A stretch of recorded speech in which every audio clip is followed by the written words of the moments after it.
What's up, everybody? I'm gonna start a new thing called Car Chronicles with your boy, Big Brother Trev, I guess, or T Prince Realtor, whichever one you want to follow, whichever one you want to talk about. We gonna do it.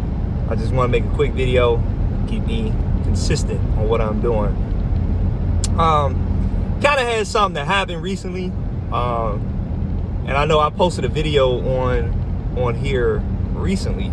And it was really about my experience as a recruiter and why I actually got out and why I decided to move on. And you know, anybody that knows me, I'm not a vindictive guy, right? Like, I'm not the type of guy that even if you stole from me, I wouldn't want anybody to steal from you. But if it happened, it happened, right?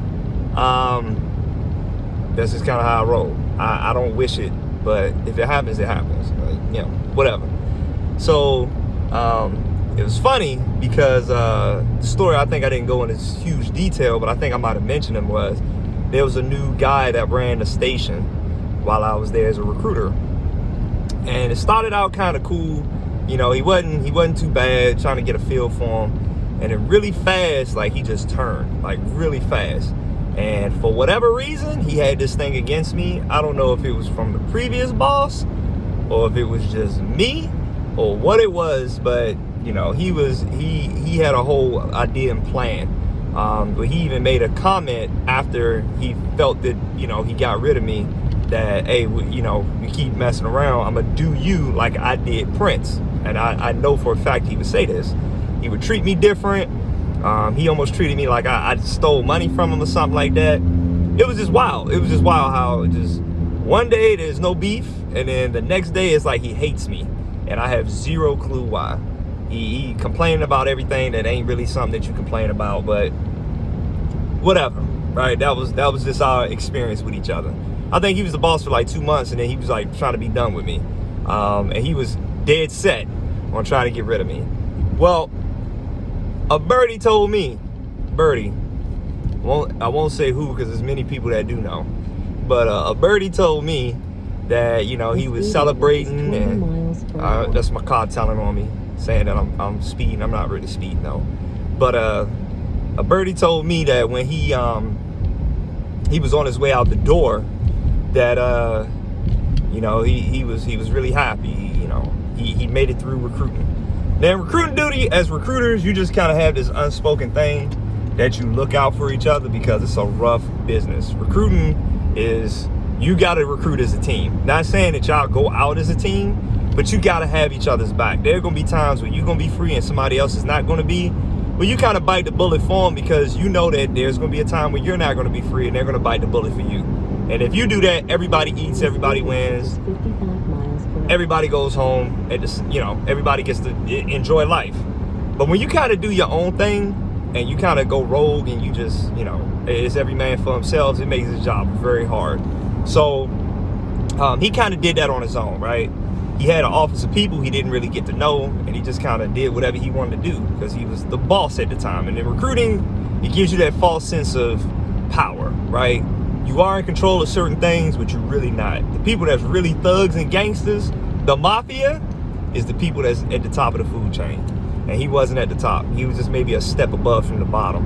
But he felt like he was. So he did a lot of things, screwed over a lot of people, disrespected a lot of people. He did a lot of things that, you know, you tend to not have sympathy for in somebody like that, right?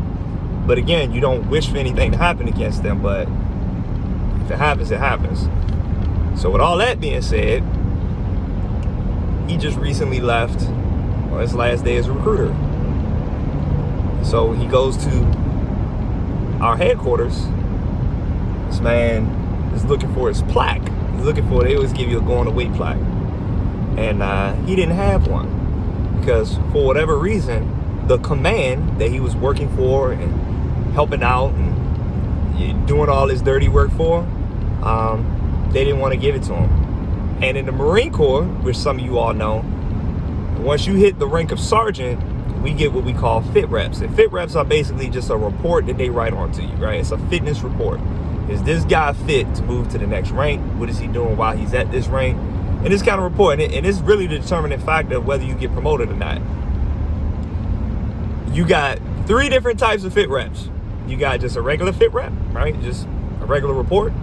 You have a commendatory fit rep, where that means you got an award or something that makes it above just a normal fit rep, right? And then you have an adverse fit rep, which is terrible. And I got an adverse fit rep before I got out the Marine Corps. And what that fit rep does is it kind of puts a black eye on you. And the reason why is kind of what I talked about in the previous video. You know, I had gotten in trouble, and you know, they were trying to admin set me and all that other stuff. So they had to do these things in order to make this happen. Well, for whatever reason, I don't know why, he got an adverse fit rep. Now, I don't think this dude got in trouble, but he got an adverse fit rep. They didn't give him a going away gift, and then they sent him on his way. And you know, it was kind of weird, but it's kind of expected coming from what I know. So, you know, a little birdie told me, and I was like, man, that's crazy. And I was kind of, you know, I was kind of mean, and I was like, I have no sympathy for him, whatever. Tell him to get over it, whatever. And he gave me a bright idea saying, like, man, you should comment on his page and just say, hey, man, I'm praying for you. And I thought about it, and I said, you know what, I think I will. The speed limit is 55 miles per hour. Don't judge me, but I got on his page, and I watched, and I seen everybody was asking, was he okay? And all I simply said to him was, you know, I'm praying for you, bro. I just hope they didn't do y'all like you tried to do me. Then he blocked me. I don't know why. I don't know why it was so serious. And I shouldn't matter anymore, right? But that goes to show you, you get what you put out.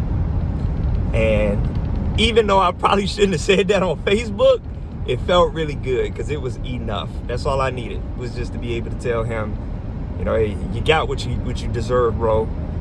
The same way you tried to do me is what they did to you. And whether you feel like you deserved it or not, it doesn't matter because you received it. So, you know, that goes to say, treat everybody the way you want to be treated. That's a rule. That's a rule that we all forgot as a kid. That we all need to learn again. But that's kind of my little story about the guy that kind of almost helped me get kicked out, but he didn't. And what happens to people when you do crazy things to them? Make sure you treat everybody right. It'll help you in the long run. Even though you don't see it, it will.